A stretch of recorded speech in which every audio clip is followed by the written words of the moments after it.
जय हिंद साथियों, स्वागत है आप सभी का हमारे यूट्यूब चैनल अड्डा 730 स्टडी में। तो दोस्तों, आज आपके लिए जीके जीएस के फिर से प्रैक्टिस सेट नंबर 3 लेके आए हैं। इसमें आज आपको बेहतरीन सवालों के साथ आपकी प्रैक्टिस सेट हल करवाएंगे। इससे पहले हमने 2 सेशन लिए हैं 25 क्वेश्चनों के। बहुत अच्छे प्रैक्टिस सेट हैं, पूरे प्रैक्टिस सेट बिल्कुल जैसे डिक्टो आपके एग्जाम में आते हैं सिलेबस के अनुसार। तो अभी तक आपने अगर चैनल को सब्सक्राइब नहीं किया है तो चैनल को सब्सक्राइब कर लेंगे, बेल आइकन दबा लेंगे, नोटिफिकेशन आपके पास पहुंच जाएगा। मैं आपको बता दूं, ये क्लास आपकी डेली शाम को 6 बजे होती है, 6 PM पर डेली आप लोग आया करेंगे इसी चैनल अड्डा 730 स्टडी पर। 20-25 मिनट की आपकी रिवीजन क्लास होगी, सिर्फ शाम को 6 बजे आना है और इस क्लास को बहुत अच्छे से देखना है, ठीक है। तो बिना देरी के शुरुआत करते हैं। आज का पहला क्वेश्चन ये रहा आपकी स्क्रीन पर। ध्यान से सभी क्वेश्चनों के आंसर देंगे। जो भी क्वेश्चन है आपके इंपॉर्टेंट है और आपके एग्जाम के लिए बहुत महत्वपूर्ण होने वाले हैं। चारों ऑप्शन आपको दिख रहे हैं, क्वेश्चन दिख रहा है, राइट आंसर दीजिए। क्वेश्चन क्या कह रहा है, ध्यान से पढ़ेंगे, राइट आंसर देंगे। क्वेश्चन कह रहा है कि अंतर्राष्ट्रीय मुद्रा लेन देन में जो IMF का फुल फॉर्म पूछा गया है, IMF का क्या होता है, IMF का फुल फॉर्म क्या हो जाएगा। तो आपको याद रखना है, जो भी क्वेश्चन आपके करवाए जाएंगे बहुत इंपॉर्टेंट हैं आपके एग्जाम के लिए, ठीक है। तो इसका राइट आंसर क्या हो जाएगा। जो लोग ऑप्शन नंबर सी दे रहे हैं बिल्कुल सही है, इंटरनेशनल मॉनेटरी फंड इसका राइट आंसर होता है, ठीक है। इंटरनेशनल मॉनेटरी फंड IMF का फुल फॉर्म होता है, क्लियर है। ऑप्शन नंबर सी जितने लोग दे रहे हैं सही दे रहे हैं, सबका राइट आंसर आया है। SSC GD 2021 एग्जाम की डेट आ चुकी है। स्पेशल SSC GD के लिए ये क्लासेस रखी गई हैं। तो आप लोग बिना देरी किए हुए चैनल को सब्सक्राइब कर लेंगे, वीडियो को शेयर कर देंगे और डेली शाम को 6 बजे आया करेंगे, ठीक है। चलिए अगला क्वेश्चन, बहुत इंपॉर्टेंट क्वेश्चन है। कह रहा है शिवाजी का जन्म इनमें से किस किले में हुआ था, बताइए। राइट आंसर देना है। रायगढ़ किला, शिवनेरी किला, प्रतापगढ़ या पन्हारा, बताइए राइट आंसर क्या हो जाएगा। सभी क्वेश्चन आपके लिए इंपॉर्टेंट है, बहुत इंपॉर्टेंट होने वाले हैं, ठीक है। जो भी क्वेश्चन आपके लिए लिए गए हैं आपके सिलेबस के अनुसार लिए गए हैं। ये क्लास आपकी डेली शाम को 6 बजे होती है। मैं फिर से आपको बता दूं, इसका राइट आंसर देना है, क्या हो जाएगा। देखिए इसका राइट आंसर हो जाएगा ऑप्शन नंबर 20 शिवपुरी।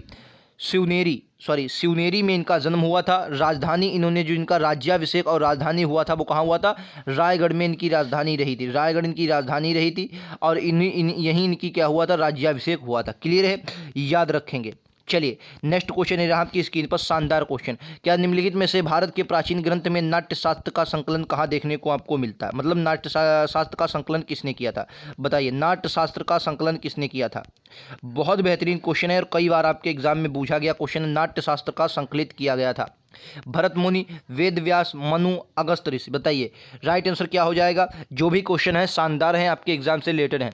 अगर आप सारे वीडियोस SSC GD के देखना चाहते हैं, इससे पहले जो हमने syllabus by polity, history, geography और स्ट्रैटेजी के इनके क्या है सब्जेक्ट वाइज प्रैक्टिस करवाई है, तो आपको हम नीचे लिंक दे रहे हैं डिस्क्रिप्शन में, उस पर आप जाकर सारे वीडियोस हमारे देख सकते हैं, ठीक है। वरना आपको टाइटल के नीचे #GK GS अड्डा 730 स्टडी दिख रहा होगा, उस पर आप एक बार क्लिक करेंगे, सारे वीडियोज़ GK GS के मिल जाएंगे जो भी आपके लिए इंपॉर्टेंट है आपके एग्जाम के लिए। इसका राइट आंसर हो जाएगा भारत मुनि। भारत मुनि ने नाट्य शास्त्र की जो है संकलन किया था। ये प्राचीन ग्रंथ है नाट्यशास्त्र, आप लोग इसके बारे में जानते होंगे, बहुत प्राचीन। इसके बारे में हमारे इतिहास की कुछ जानकारियां भी हमें मिलती हैं।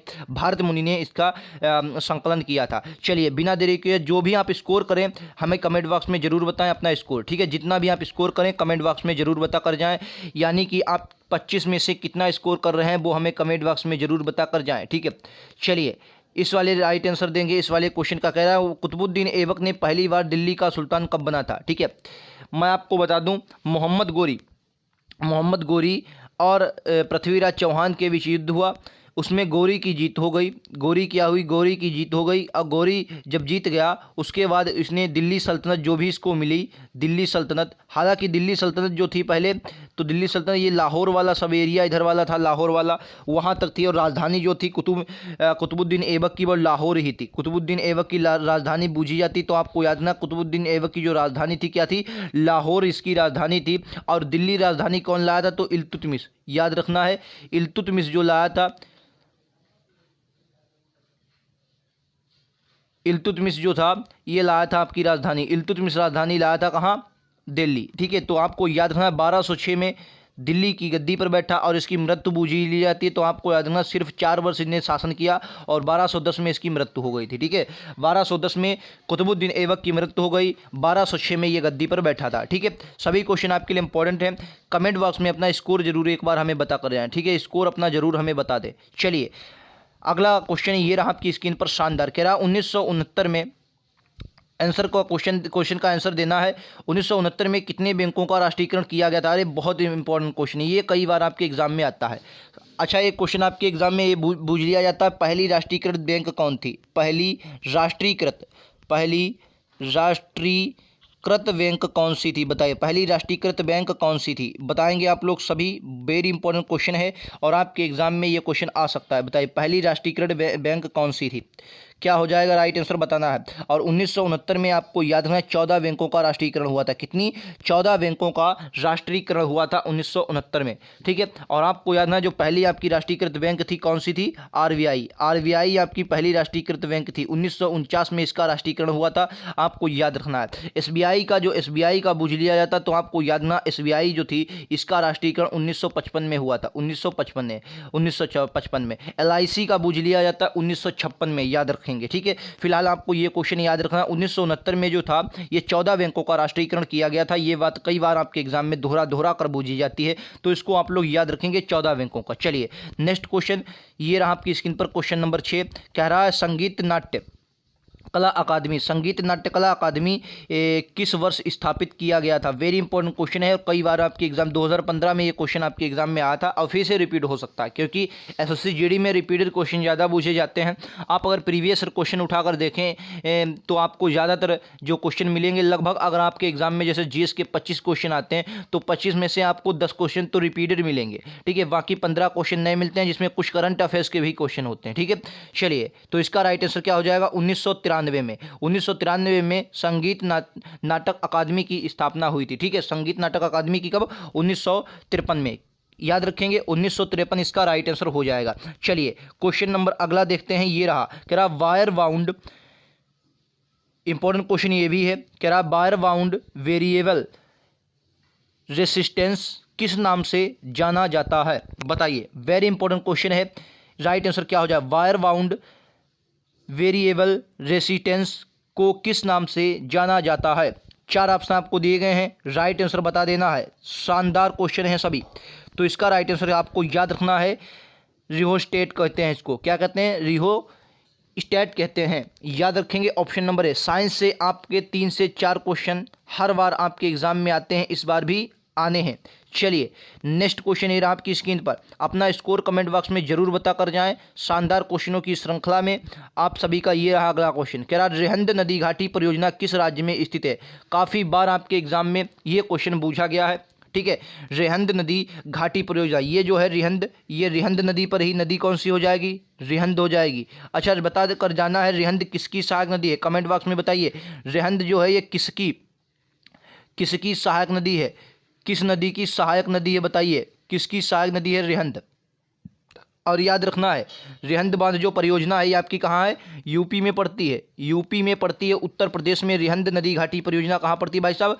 यूपी में पड़ती है। क्लियर है? चलिए अगला क्वेश्चन ये रहा, शानदार क्वेश्चन। कह रहा निम्नलिखित में से किस अधिनियम के द्वारा, शानदार क्वेश्चन है, कह रहा निम्नलिखित में से किस अधिनियम के द्वारा अंग्रेजों ने भारत में सर्वप्रथम अप्रत्यक्ष चुनाव प्रणाली, कई बार एग्जाम में पूछा गया, अप्रत्यक्ष चुनाव प्रणाली की शुरुआत की थी? इस पर आप लोग क्या करेंगे? इस पर स्टार लगा ले भाई साहब, इस पर क्या करेंगे? स्टार लगा लेंगे। लगभग 10 बार क्वेश्चन पूछा गया, अप्रत्यक्ष जो चुनाव प्रणाली थी ये कब शुरू हुई थी? किस अधिनियम से शुरुआत की गई थी अप्रत्यक्ष चुनाव प्रणाली की? बताइए, राइट आंसर देना है। 1856 ऑप्शन नंबर ए में कहा गया है, ऑप्शन नंबर बी में 1852 दिया गया है, 1909 दिया गया, 1956 दिया गया। बताइए राइट आंसर क्या हो जाएगा? ये देखो 1956 तो हो ही नहीं सकता, क्योंकि यहाँ पर हमारा देश आज़ाद हो गया था। ठीक है, तो बताइए 3 ऑप्शन आपके पास बचे। अब ये 3 ऑप्शन आपके पास बचे हैं, ये तो कट ही गया। तो राइट आंसर क्या होगा मैं आपको बता दूं, जितने लोग 1892 दे रहे हैं सभी राइट आंसर दे रहे हैं, सभी का सही आ रहा है 1892 वालों। ठीक है, सबका राइट आंसर ऑप्शन नंबर, जिनका आ रहा है सभी का सही है। चलिए नेक्स्ट क्वेश्चन पर चलेंगे। शानदार क्वेश्चन, ये रहा आपका अगला क्वेश्चन। ठीक है, चलिए भारत का सबसे पुराना सार्वजनिक क्षेत्र का बैंक कौन सा है बताइए। ये क्वेश्चन आपके एग्जाम में बहुत बार पूछा गया है। एक पहला राष्ट्रीय बैंक और पहला सार्वजनिक बैंक। सबसे पुराना सार्वजनिक बैंक भारत का, कह रहा है भारत का सबसे पुराना सार्वजनिक बैंक की बात कर रहा है। इलाहाबाद बैंक, भारतीय state bank, Punjab national bank, bank of India. तो इसमें क्या हो जाएगा, इन चारों में से बताना है आपको कौन सा राइट आंसर होगा। बताइए कौन सा राइट आंसर हो जाएगा। इलाहाबाद बैंक, भारतीय state bank, Punjab national bank या बैंक ऑफ इंडिया। तो राइट आंसर क्या होगा। जितने लोग राइट आंसर इलाहाबाद बैंक दे रहे हैं बहुत सही सबका आ रहा है, बहुत वेरी गुड, सभी का राइट आंसर आ रहा है। ऑप्शन नंबर ए वालों सभी सही हो, ऑप्शन नंबर ए वाले सबका सही आ रहा है। इलाहाबाद बैंक इसका राइट आंसर हो जाएगा। चलिए नेक्स्ट क्वेश्चन पर चलते हैं। ये रहा आपका अगला क्वेश्चन, धमाकेदार क्वेश्चन। कह रहा बाबरनामा जो बाबर की आत्मकथा है, बताइए भाई साहब किस भाषा में लिखी गई है। काफ़ी इंपॉर्टेंट क्वेश्चन है, आपके एग्जाम के लायक क्वेश्चन है। कह रहा है बाबरनामा जो है ये किस भाषा में लिखी गई है। बाबरनामा किस भाषा में लिखी गई है। बाबर की बात करें, मुगल वंश का संस्थापक था। पहली बार 1526 में आया और इसने पानीपत का युद्ध लड़ा। पानीपत का युद्ध लड़ा। पानीपत का जब इसने युद्ध लड़ा तो इब्राहिम लोदी जो दिल्ली सल्तनत का सुल्तान था उसको पराजित करके इसने मुगल वंश की नींव डाली 1526 में। उसके बाद 1527 में इसने फिर से खानवा का युद्ध लड़ा। उसके बाद 1528 में इसने चंदेरी का युद्ध लड़ा। 1528 में इसने चंदेरी का युद्ध लड़ा। 1529 में इसने घाघरा का युद्ध लड़ा और चारों युद्धों में ये विजय रहा। ये अच्छा ये क्वेश्चन पूछा जाता है बाग, ये बाग जो लगते हैं, बाग लगाने का ये बहुत शौकीन था। इसकी कई बागें आपके एग्जाम में पूछी जा सकती हैं। तुर्की याद रखना है। बाबरनामा जो है बाबर की आत्मकथा है, किसमें, तुर्की में लिखी है। ठीक है, इसको बाबरनामा को तुर्क ए बाबरी भी कहा जाता है। तुर्क ए बाबरी भी कहा जाता है बाबरनामा को, याद रखेंगे, तुर्क ए बाबरी भी कहा जाता है। चलिए अगला क्वेश्चन देखते हैं। क्वेश्चन नंबर 12 ये रहा आपकी स्क्रीन पर। सभी क्वेश्चन आपके लिए बहुत इंपॉर्टेंट है। कह रहा है चौथा ऑप्शन अगले पीडीएफ में है, फिलहाल इसी में बता दीजिए। तीन ही ऑप्शन में आपके लिए आंसर आ जाएगा। निम्नलिखित में से कौन सा वेद संगीत का वर्णन करता है बताइए। बहुत इंपॉर्टेंट है, संगीत का वर्णन कौन सा वेद करता है बताइए। तीनों में से आपको राइट आंसर बताना है। इसको क्या कहा जाता है, इसको गाद्य शैली का प्रचलन कहा जाता है। जो सारे गामा पाधानी था है ये यहाँ से इसी वेद से आया है। कौन सा हो जाएगा। तीन ऑप्शन दिए गए हैं। सामवेद जितने लोग दे रहे हैं बहुत सही है, सामवेद जितने लोग दे रहे हैं सही है, सबका सही आ रहा। सामवेद वाले बिल्कुल करेक्ट है आपका, सामवेद जितने लोग दे रहे हैं सभी का सही है। चलिए नेक्स्ट क्वेश्चन ये रहा आपकी स्क्रीन पर, धमाकेदार अगला क्वेश्चन। कह रहा है गैल्वेनोमीटर का उपयोग, बताइए गैल्वेनोमीटर का उपयोग, कह रहा गैल्वेनोमीटर का उपयोग किया जाता है। चार ऑप्शन आपको देंगे। चुंबकीय प्रेरण की दिशा का पता लगाने के लिए, ध्वनि की दिशा का पता लगाने के लिए, विद्युत धारा की दिशा का पता लगाने के लिए या प्रकाश की दिशा का पता लगाने के लिए। बताइए गैल्वेनोमीटर का प्रयोग कब किया जाता है। गैल्वेनोमीटर का उपयोग किसकी दिशा का पता लगाने के लिए किया जाता है। जब ये क्वेश्चन आपका आएगा तो आपको याद रखना है विद्युत धारा की दिशा का पता लगाता है कौन, गैल्वेनोमीटर। ऑप्शन नंबर सी इसका बहुत अच्छा आंसर करेक्ट आ रहा है जितने लोग दे रहे हैं। ठीक है, साइंस से आप भागना नहीं है, साइंस आपके एग्जाम में पीछा नहीं छोड़ेगी। 3 से 4 क्वेश्चन हर बार आते हैं। प्रीवियस ईयर क्वेश्चन उठाएं, आपको वहां मिलेंगे, इस बार भी आएंगे। ठीक है, चलिए तो वीडियो शेयर कर दीजिए एक बार सभी लोग, चैनल सब्सक्राइब कर लेंगे। अगर वीडियो पसंद आए तो वीडियो को लाइक जरूर करेंगे। ये रहा आपका शानदार क्वेश्चन, अगला क्वेश्चन। कह रहा प्रोपेन का रासायनिक सूत्र क्या होता है बताइए। कई बार आपने पढ़ा होगा प्रोपेन का रासायनिक सूत्र। धमाकेदार क्वेश्चन है, प्रोपेन का रासायनिक सूत्र क्या होता है बताइए। प्रोपेन का CH4 ये क्या होती है, ये मार्स गैस होती है जिसे आप मैथेन कहते हैं। ठीक है, तो ये ऑप्शन से हट ही जाएगी। चलिए अगला बताइए, इन तीन में से बताइए, इन तीन में से क्या हो जाएगा बताइए भाई साहब। गजब का आंसर है और राइट आंसर क्या हो जाएगा, option number C. Option number C इसका राइट आंसर हो जाएगा, क्योंकि आपने एक कार्बन को क्या कहते हैं, एथ कहते हैं। दो कार्बन को क्या कहते हैं, दो कार्बन जब होते हैं उन्हें मेथ कहते हैं। ठीक है, और जब 3 कार्बन होते हैं उन्हें क्या कहते हैं, प्रोप कहते हैं। इतना ही याद रखें, 3 कार्बन इसी में थे तो प्रोप यही हो गया, प्रोपेन। क्लियर है। चलिए अगले पर चले। ये रहा आपका अगला क्वेश्चन, शानदार क्वेश्चन, धमाकेदार। कह रहा ऊर्जा का प्रयोग जो होता है, ऊर्जा का प्रयोग, 1 मिनट मैं क्वेश्चन लगा देता हूं। ये रहा, बताइए। कह रहा है ऊर्जा का उपयोग करते हुए पायरुविक का विघटन कहाँ होता है बताइए। जो ऊर्जा आप प्रयोग करते हैं फिर उसके बाद पायरुविक जो होता है इसका विघटन कहाँ हो जाता है बताइए। पायरुविक का विघटन कहाँ होता है? माइटोकॉन्ड्रिया, अग्नाशय, यकृत, नाभिक। 4 ऑप्शन आपको देंगे, राइट आंसर बताना है। ठीक है, मैंने 3 से 4-5 क्वेश्चन आपको साइंस से रूबरू करवाए हैं, क्योंकि मैं जानता हूं साइंस आपके एग्जाम में आएगी, तो आप बिना झिझक किए हुए जब साइंस की यहीं से प्रैक्टिस करके जाएंगे तो आप आंसर को फटाक से लगाएंगे और राइट आंसर माइटोकॉन्ड्रिया हो जाएगा। ठीक है, माइटोकॉन्ड्रिया इसका राइट आंसर हो जाएगा। यानी कि जब ऊर्जा का विघटन होगा तो कहाँ होगा? माइटोकॉन्ड्रिया में होगा। याद रखेंगे, ऑप्शन नंबर ए जितने लोग दे रहे हैं सभी का राइट आंसर आ रहा है।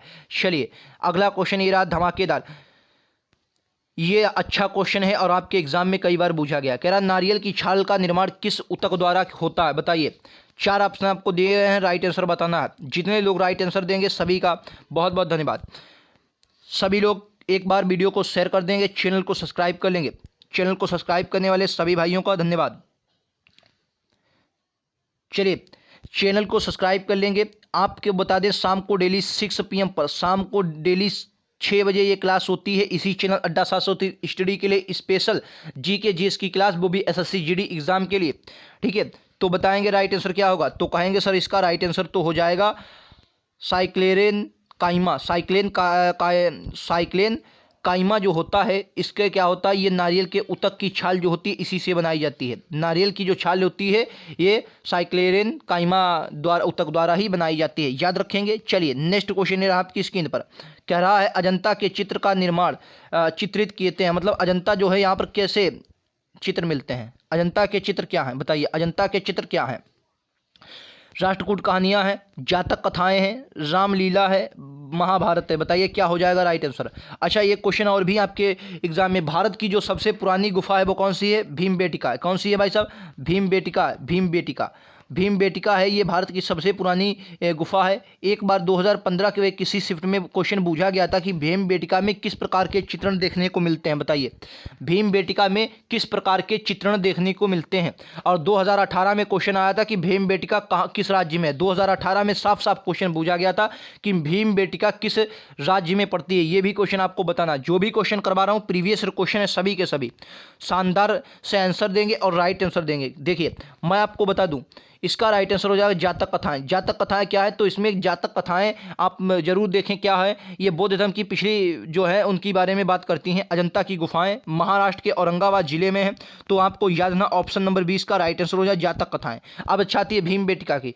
हमने पहला क्वेश्चन कहा था कि भीमबेटका के किस प्रकार के चित्रण हैं, तो आपको याद रखना यहाँ जो है ये शिकार पर आधारित चित्रण है। किस पर? शिकार पर, क्योंकि ये जो है ये पाषाण काल से निर्मित गुफा है, पाषाण काल की निर्मित गुफा है। तो पाषाण काल में मानव क्या करता था? मानव भाई शिकार करता था, और जिस चीज़ को मानव का ज्ञान होगा गुफाएं तो उसी के द्वारा बनाई जाएंगी। तो उस वक्त शिकार का ज्ञान था तो शिकार की ही गुफाएं बनाई गई भीमबेटका। अच्छा अगला क्वेश्चन था कि किस राज्य में, तो आपको याद ना भीमबेटका की जो गुफाएं ये एमपी मध्य प्रदेश में पड़ती हैं, याद रखेंगे।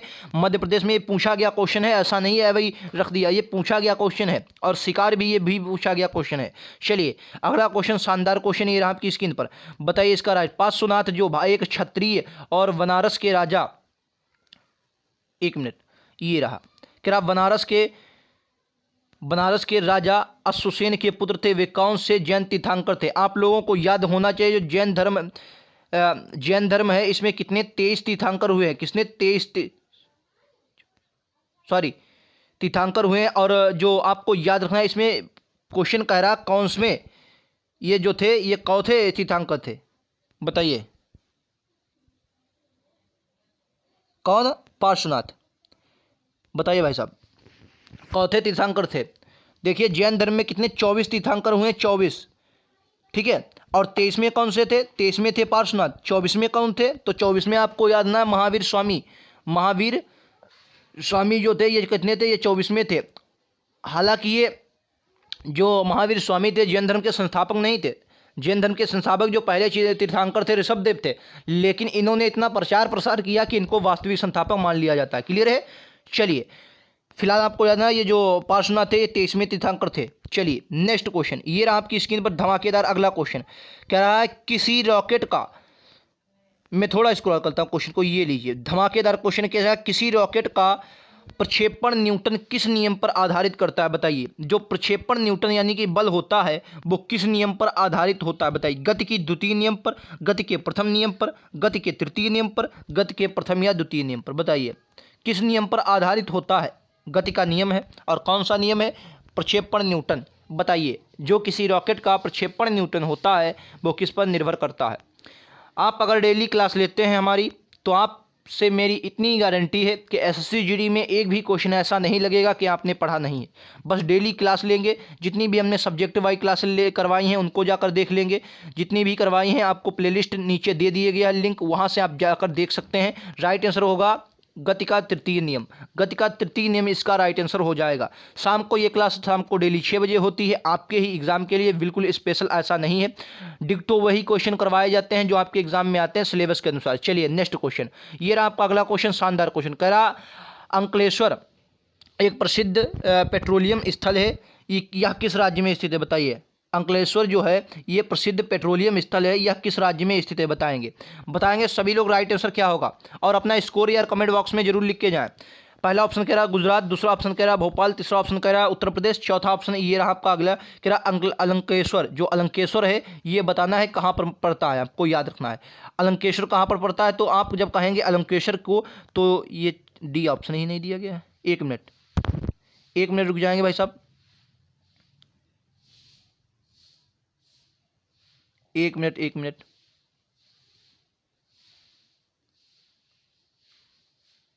ये बिहार, चौथा ऑप्शन क्या दिया गया, बिहार।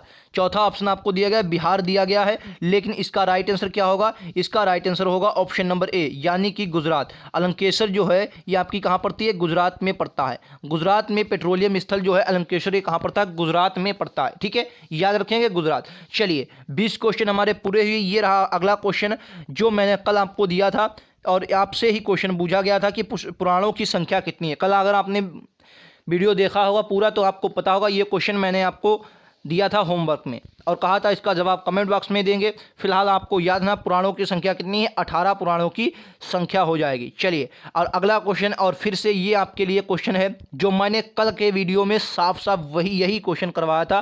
क्वेश्चन कह रहा भारत का जो संसद है भारतीय, इसका उच्च सदन किसे कहा जाता है। 4 ऑप्शन आपको दिए गए हैं। ठीक है, बताना है क्वेश्चन का राइट आंसर। तो ये रहे आज के 22 क्वेश्चन। आप कहेंगे सर 25 क्वेश्चन क्यों नहीं, क्योंकि 3 क्वेश्चन आपके करंट अफेयर्स के आ सकते हैं, मैंने उनको इस पीडीएफ में नहीं रखा है। ठीक है, करंट अफेयर्स अभी अपन लोग कवर नहीं कर रहे हैं, बाद में कवर कर लेंगे। तो 22 में से आपको बताना है 22 में से आपने कितना किया। अगर 22 में से आप 19 से 20 पर हैं या 18 पर भी हैं तो भी ये जो आपका है ये बहुत अच्छा स्कोर है। 18, 19, 20 आउट ऑफ 22 में बहुत अच्छा जीएस का स्कोर रहता है।